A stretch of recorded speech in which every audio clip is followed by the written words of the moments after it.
કોઈએ ખૂબ સુંદર વાક્ય કીધું છે, બીજા માટે, આ દુનિયા માટે તમે એક સાધારણ મનુષ્ય હશો, પણ તમારા પરિવાર માટે તમે પૂરી દુનિયા છો.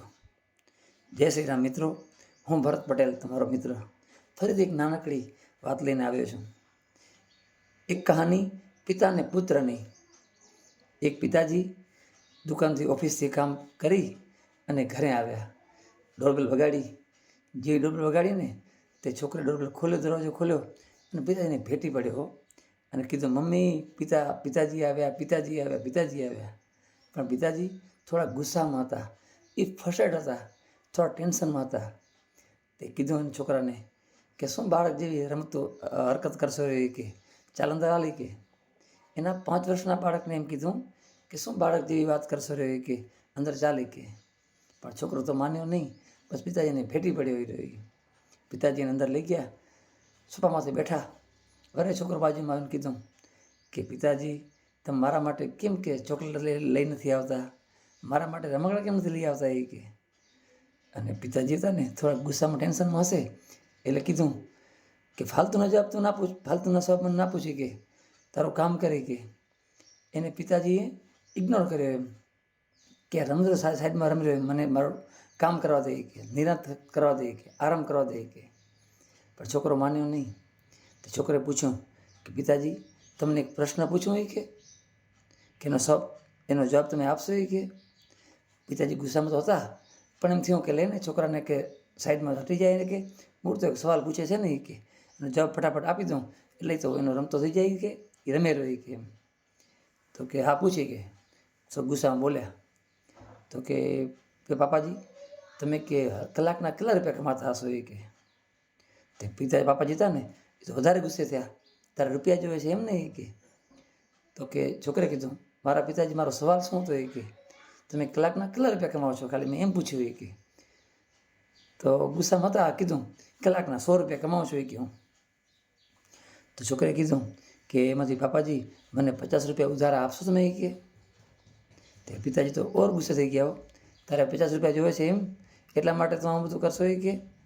એમ કહીને એક ઝાપટ મારી અને ગુસ્સે થયા થોડા. છોકરો તો રૂમમાં હાલ્યો ગયો. પછી પિતાજી શાંતિથી અડધો કલાક બેઠા, પછી જમ્યા એટલે થોડુંક ટેન્શન હળવું થયું એમનું.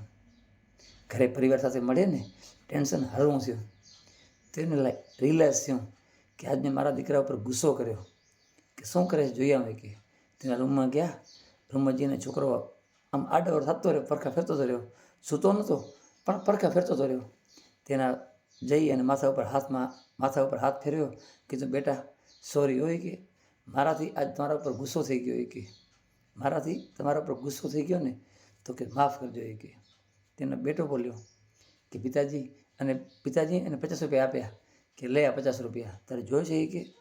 ત્યારે એને છોકરે 50 રૂપિયા લીધા નહીં અને સાઈડમાં એના રૂમમાં છે ને એક અરીસો હતો ને એની પાછળ ગુલ્લક, એની બચત પેઢી પડી હશે, એ ઉતારી અને એને ફોડી નાખ્યો ને તો પિતાજી ઓર ગુસ્સે થયા.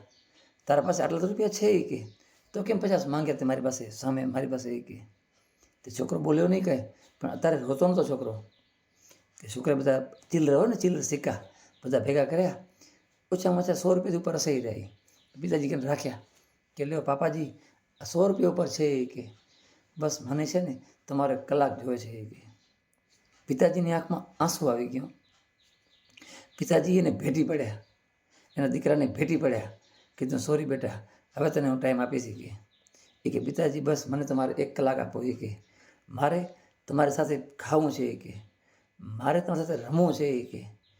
ત્યારે પિતાજીને થયું કે ખરેખર પરિવાર છે ને એ સૌથી મોટો છે આપણા માટે. આપણે પરિવાર માટે એક સામાન્ય વસ્તુ નથી, આપણેની પૂરી દુનિયા છે એ કે. તો આપણે આ જીવનમાં પૈસાની ભાગદોડમાં આપણા ગોલ હોય, આપણે એમ હોય કે આ સપના પૂરા કરવા માટે થઈને દોડતા અહીં છીએ. પણ એક વાત ખાસ ધ્યાન રાખી, હું અને તમે સૌ સાથે મળીને પ્રયાસ કરીએ કે આપણે ગમે એટલા રૂપિયા પાછળ ભાગીએ, આપણા ગોલ પાછળ ભાગીએ, એ 100% કરવું. પણ એમાંથી અડધો કલાક, 10 મિનિટ, 5 મિનિટ પણ આપણા સંતાનો, આપણા બાળક, દીકરા દીકરી કે આપણી પત્ની, આપણા માતા પિતાને જરૂર આપો, કારણ કે આપણે એમના માટે પૂરી દુનિયા છીએ. કારણ કે કામ એવું કરું, પરિવાર તો આનંદમાં આવે, સાથે દુનિયા પણ આપણે યાદ કરે. તો બસ આ નાનકડી વાત ગમતી હોય તો શેર જરૂર કરજો. જય શ્રી કૃષ્ણ. હર હર મહાદેવ.